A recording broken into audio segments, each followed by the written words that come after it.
Hello,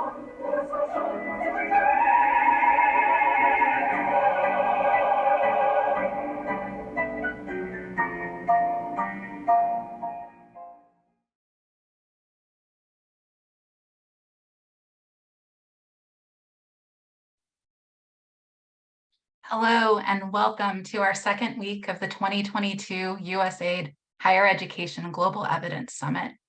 For those of you who are joining us for the first time today, welcome. And for those who joined us last week, we hope that you were able to stay curious, think innovatively, and learn something new across the many plenary and breakout sessions. We're so excited to see so many of you joining us today from around the world. My name is Samantha Alvis, and I am the Senior Advisor for Higher Education in USAID's Center for Education. I have the honor of serving as your MC for today's program. Throughout our 3-week event, I will be joined by my colleague and co-MC, Jennifer LeBron, the leader of the Higher Education Learning Network, which we refer to as the Helen. This 3-week event is our official launch for the Helen, and I encourage you to join us on our last day of the summit next Wednesday, May 18th, to officially participate in our launch of the network. For those of you who joined us last week, you know that USAID's goal in hosting this summit is to expand the higher education evidence base of what works to strengthen higher education, beginning with our 3 interrelated themes: innovation, employability, and private sector engagement.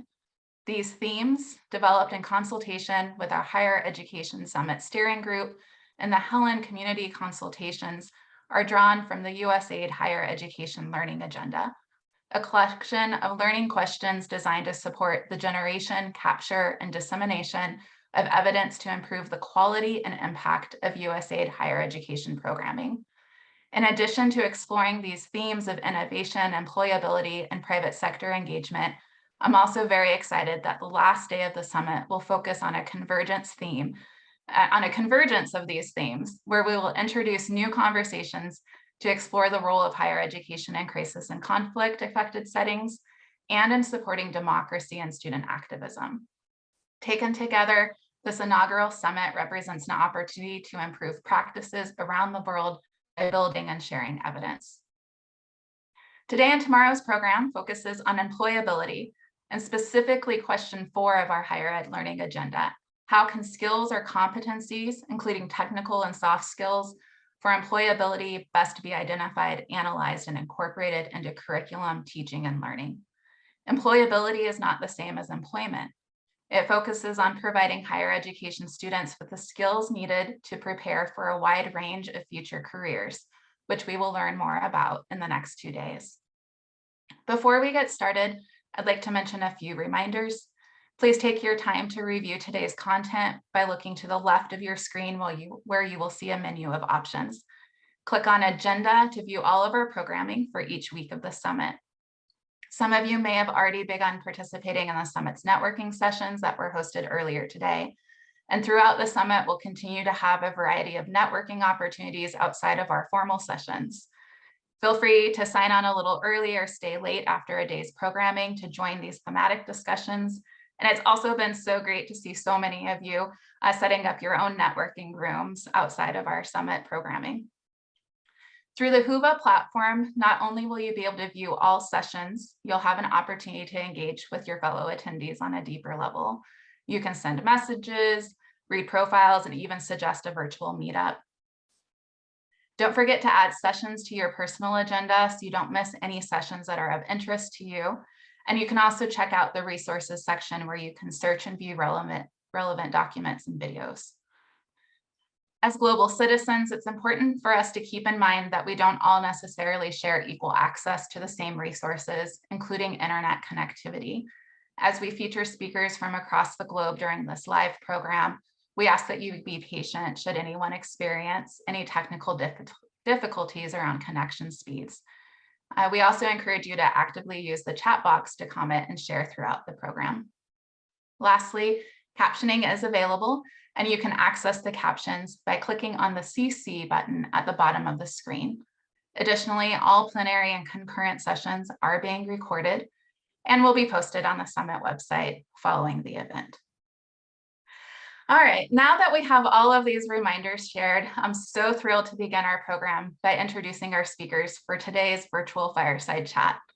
USAID Administrator Samantha Power and Albina Tortbayeva, Youth Advisor to the Global Higher Education Engagement and Transformation Community of Practice within the USAID Youth Power Network.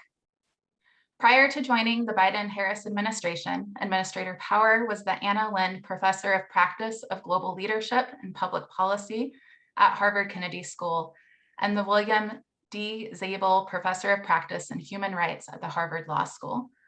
From 2013 to 2017, Administrator Power served in the Obama-Biden administration as the 28th U.S. Permanent Representative to the United Nations. During her time at the UN, she rallied countries to combat the Ebola epidemic, ratify the Paris Climate Agreement, and develop new international law to cripple ISIS's financial networks. She worked to negotiate and implement the ambitious Sustainable Development Goals, helped catalyze bold international commitments to care for refugees, and advocated to secure the release of political prisoners, defend civil society from growing repression, and protect the rights of women and girls. From 2009 to 2013, Administrator Power served on the National Security Council staff as Special Assistant to the President and Senior Director for Multilateral Affairs and Human Rights. Albina Tortbayeva is a young international development professional from Kazakhstan with experience in implementing and evaluating projects in education and skills development, migration, youth, countering violent extremism, and rule of law in Central Asia. Albina is a Chevening Scholarship Awardee and a member of the London International Development Center and Development Studies Association. She has a Master's of Arts in Education and International Development from the University College London. She is also a founder of the first Young Researchers community in her country and currently serves as Youth Advisor to our Higher Education Engagement and Transformation Community of Practice. Albina, welcome. Administrator Power and Albina, we are thrilled that you're able to join us today at this inaugural USAID Higher Education Global Evidence Summit. Thank you both for being here, and I'll now turn the stage over to you. Thank you, Samantha, and thank you, Administrator Power, for sitting down with me today to talk about this topic. It's an honor to be here with you. I want to begin by sharing that I have been personally enrolled to 3 different kinds of institutions, one in Kazakhstan, one is regional in Central Asia, and finally UK University. So as a student, as a graduate, I have observed different approaches to employability. Sometimes how employability was addressed or not addressed at universities, what were challenges. So this topic is very interesting for me. And in preparation for today's conversation with you, I have reached out to the youth in my broad networks to ask what questions would they like to ask you. So my questions today, they reflect not only my own interest and my questions about higher education and employability, but also those of my peers. So if we begin by first question, so much focus in higher education recently is getting into putting youth into the jobs to advance economic development of the country. But what role do you think higher education plays actually beyond this economic development focus? For example, in developing students' critical thinking, creativity, how can contributions to society and democratic development be valued at the same level as economic development? Thank you so much. I have a couple associations that come to mind, Albina, in light of your question. So the first is, that being employable or entering the current job market in whatever community or whatever nation one is talking about is not actually getting a job and thriving in that job or advancing in that job can be 2 different things. So I think if one, as a teacher, who I hope is also a learner, or as an administrator of an institution of higher education, that one is thinking not only about that first port of call, but about the lifetime of career contribution, the lifetime of employability that a student, a graduate will bring out. And how would that be different? Well, I think we can't treat young people, as if they are merely widget makers, right?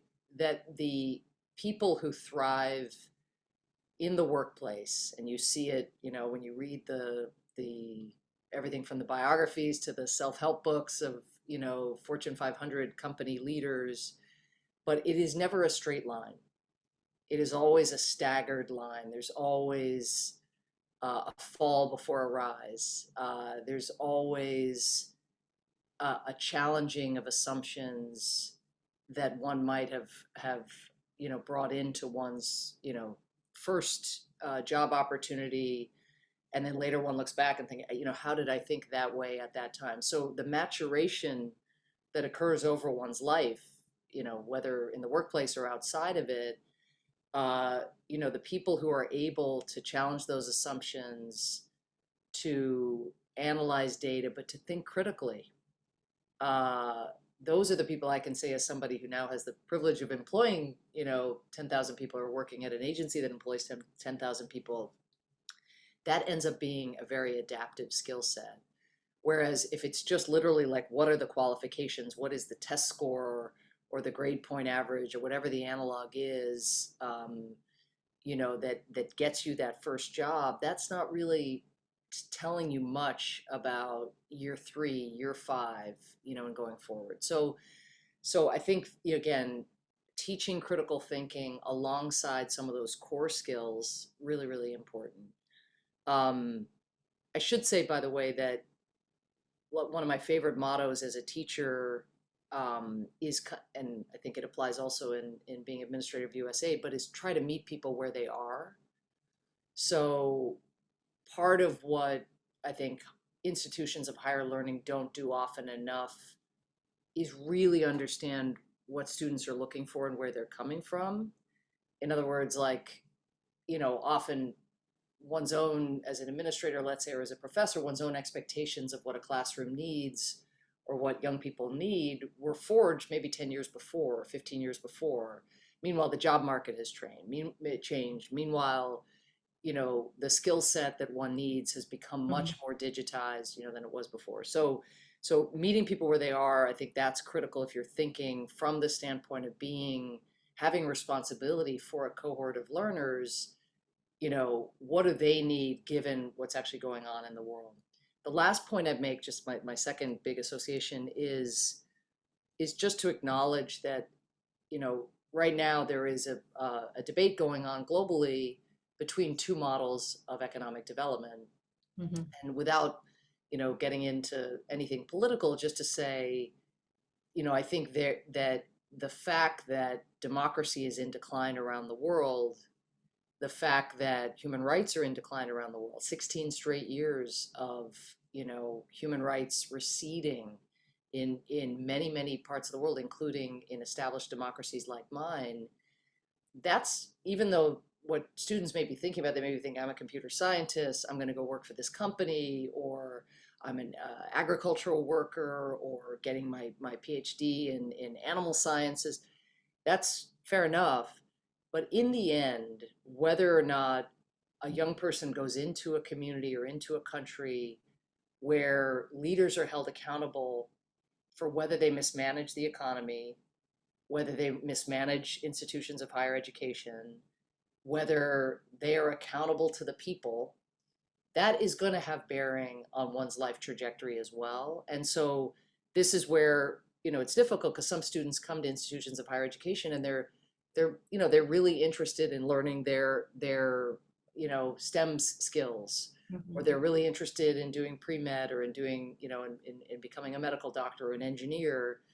And, they've learned that maybe keeping your head down and staying out of politics is a good idea. But citizenship and one's sense of responsibility toward one's own community is so important. And even if the political part kind of, makes you a little skittish, just the mere fact of what's happening to our climate and how that is affecting economies, whether it's infrastructure disappearing underwater, or farm yields going down because of, increased temperatures, or, in the United States, something that seems, on one level removed from climate change, our homeland security or our defense. We have so many of our military bases domestically are now disappearing underwater. There's not one sector of the economy that is not touched by climate change. And so just on that ground alone, whatever about big trends about democracy and authoritarianism, but being active as a citizen to press one's leaders to be doing the right thing in terms of transitioning to clean energy and to be taking account of the need for adaptation finance. Every young person, every citizen has a stake in that. And so as institutions for higher education, just making sure, whether it's in the classroom or through the pulpit of being a university leader, that meaning, that social meaning, that attaches to actually being a citizen in one's country, that is also spoken about and encouraged, I think is extremely important given the stakes. Absolutely. I think that shows broader role of higher education. And also it reminds me about the importance of partnerships. And my second question is, how can higher education institutions, universities, kind of collaborate, partner with private sector employers in developing student skill for workforce development, obviously, and as we have just discussed, also for societal and democratic advancement. So what's your views on this? Thank you. I mean, first of all, back to my point about meeting people where they are. Again, if a university remains detached from the labor market or from questions of employability, there's no question that's not going to serve the students. And yet often, even universities that I've been privileged to attend, sometimes there's a little bit of a detachment from the private sector, from, you might have a career counseling office where the employers cycle through, but that may not really make its way to professors or to university administrators. So I think that kind of integration, that kind of consultation with the private sector, I mean, I know that's a broad term, but with sort of some snapshot, let's say, because we're not, no university is going to be able to be in touch with the entire private sector, but having some kind of kitchen cabinet of consultation about where various industries are going, what skills they need, that's just incredibly important. So that's one form of integration. And sometimes that happens through fundraising that so many institutions of higher education have to do. But that's a little bit different, when you're getting to know the private sector in order to try to raise money. So I think the question of how is one keeping one's ear to the ground about what the private sector is looking for, and then making sure that the university or any institution of higher learning is kind of keeping up with the times. I think that's one aspect. Second, you mentioned partnership with government. I'm an immigrant to the United States from Ireland. I came when I was 9. I went to a public high school in Atlanta, Georgia, and then, had my great break getting to go to a tremendous institution of higher learning, Yale University. It was just this, it was like I was catapulted onto the moon, from my world of being an immigrant and a Georgia high school kid. And, while there, I got exposure to people from government who came to campus and who talked about their experiences, as it turned out, in American foreign policy. And without that, if I was just reading about it in a textbook, it would have just felt like it was some other planet almost, but because they were flesh and blood individuals, and the university created this incredible environment where you could challenge them and ask them questions and be challenged by them, it became like a reality for me that there was this world that you could work in and maybe even make a difference. And that was the other thing, is they were inspiring, in describing maybe the impact that they might have made in one way or the other. And I don't just mean foreign policy officials, but also people who work in state and local government. But I mention all of this because just my particular story, but the idea prior to going to this institution of higher learning of working in the US government would have been as far-fetched, literally, for me as an immigrant public high school kid, as if someone said you can go to the moon. Like literally, it would have been that crazy. But because of those exposures to flesh and blood practitioners, I was able suddenly to say, wow, there's actually a career path. The only career paths are not just pre-med, engineering, architecture, the more traditional kind of professional paths. There's like this other world out there that was brought home to me. So back to your question about partnerships, I think governments, and this is especially true in developing countries, where I think this happens even less, that there's even less contact. NGO leaders probably, in some communities spend more time on a college campus alerting people to their causes, or social entrepreneurs, or business entrepreneurs, than government officials coming and actually making real the idea that there's another form of public service. There's another way to serve your community other than by becoming a doctor, or alongside becoming a doctor. You could even then go and work in a health ministry. So I think no matter where we're talking about, I think more exposure to the less traditional pathways, particularly by young government officials, for example, or young social entrepreneurs, or young, private sector. In other words, sometimes the people that do cycle back through are so established in their careers that for a young person, it's like seeing your grandfather. It doesn't really have a lot, like they don't even know how to use social media, the person who comes and visits. So it's sort of like, it's like another world. Whereas if universities could think in terms of cycling through exposure to people who are earlier in their careers, who have some of the same doubts and vulnerabilities as young people in university, I think that could make a profound difference, again, in expanding the universe of potential for young people. Thank you. I think that's absolutely echoes my thoughts as well. And as we discuss the role of education in developing us personally and professionally is very transformative, as putting us to such opportunities as you have mentioned, which were otherwise difficult for people, for youth. And while the theme of summit this week is about employability, overarching the summit also showcasing, as you said, the role that strong higher education systems, institutions, they can play in achieving development objectives across different sectors. So we were wondering, is there anything you'd like to share about how agencies working with and through higher education across sectors? Thank you. Well, let me first say that USAID is working hard to become a more diverse, equitable, inclusive, and accommodating agency.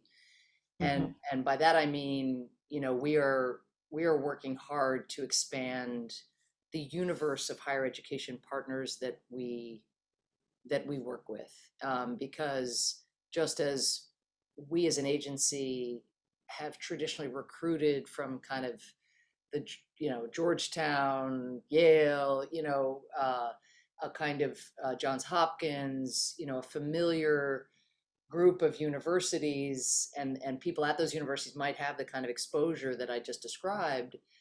I've traveled just in the last few months to universities here in the United States, like Alcorn State and Tuskegee and Delaware State University, historically Black colleges and universities, where, again, I think students, the idea of working at USAID would have never even occurred to anybody.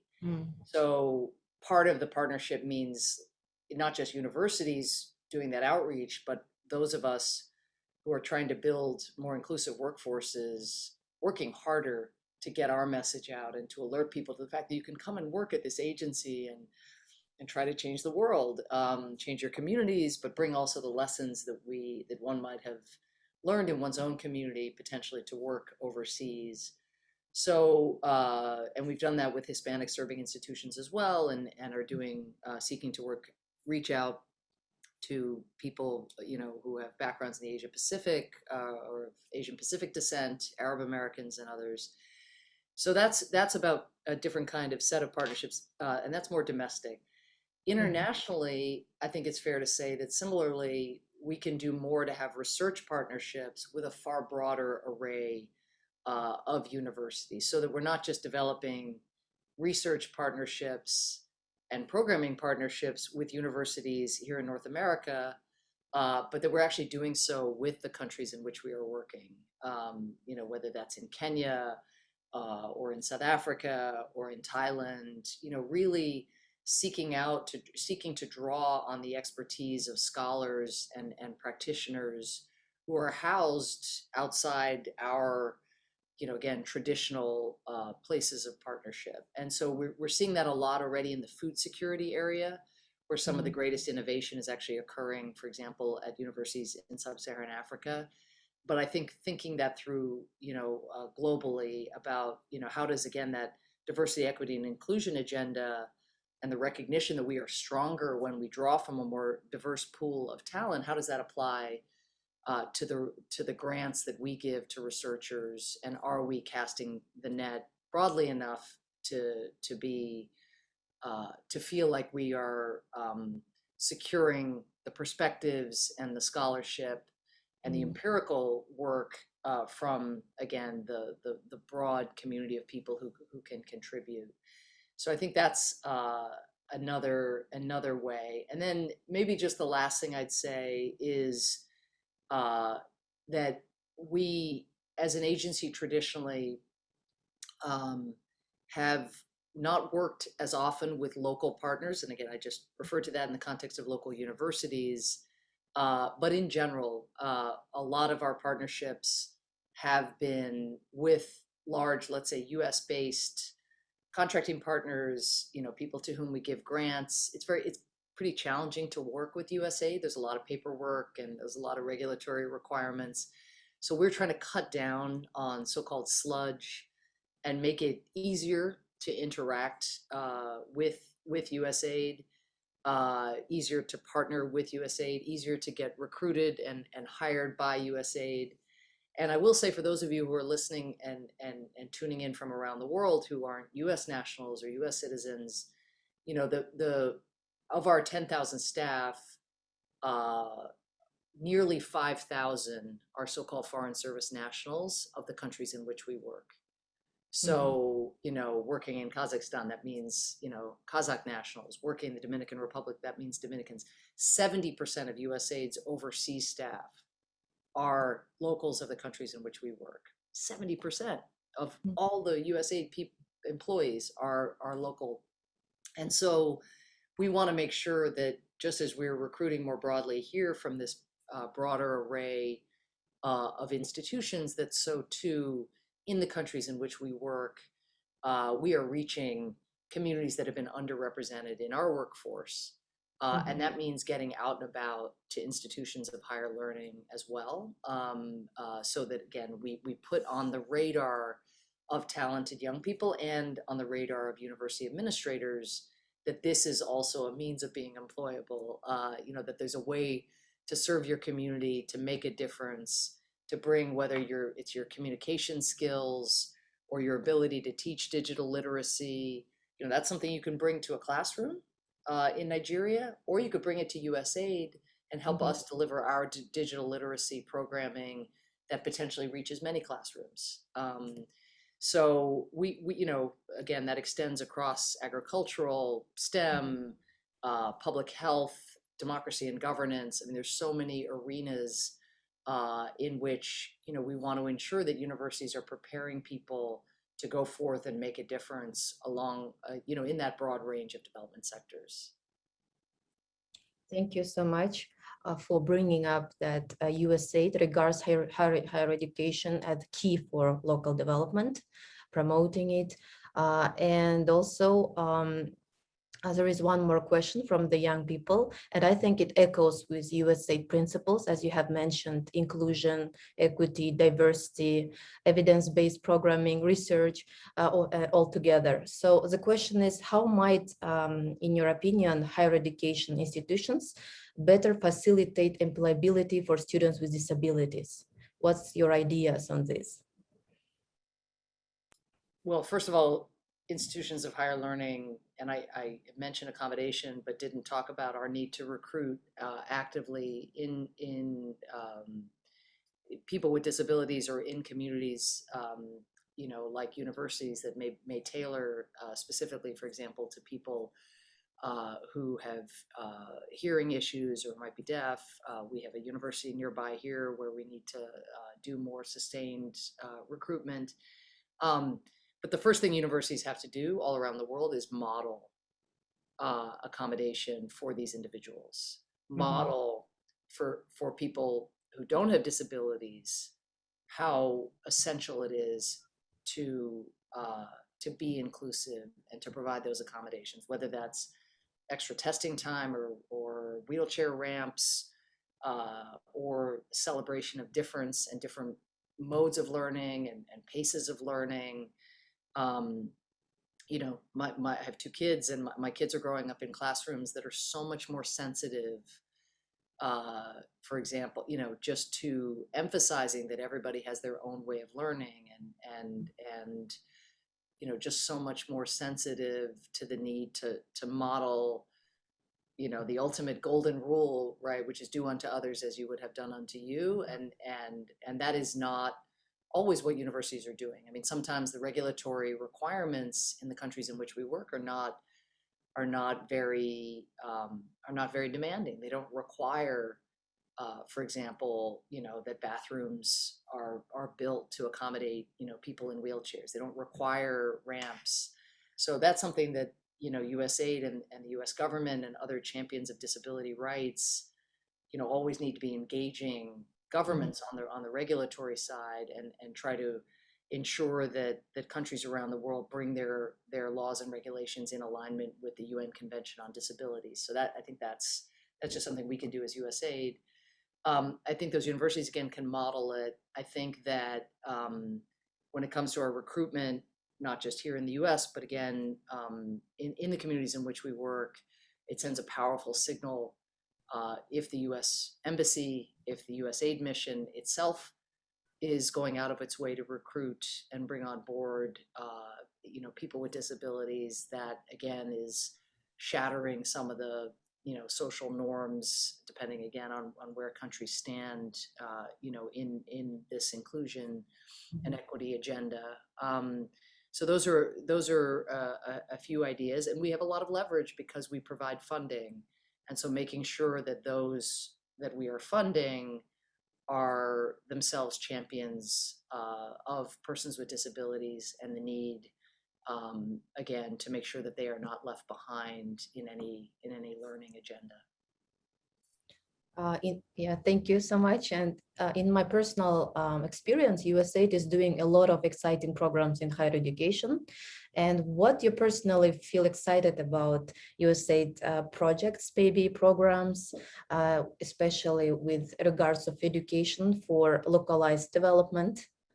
So maybe you have some programs you feel excited about in higher education projects that USAID launched? Well, I think part of what we need to do now is you know, come out of the pandemic and take advantage of everything that we have learned. We've lost so much. I think we're all very focused on that, but we do have a capacity now, having proven to ourselves, you know, especially in more privileged communities or individuals who've been able to afford broadband and access to the internet in this period.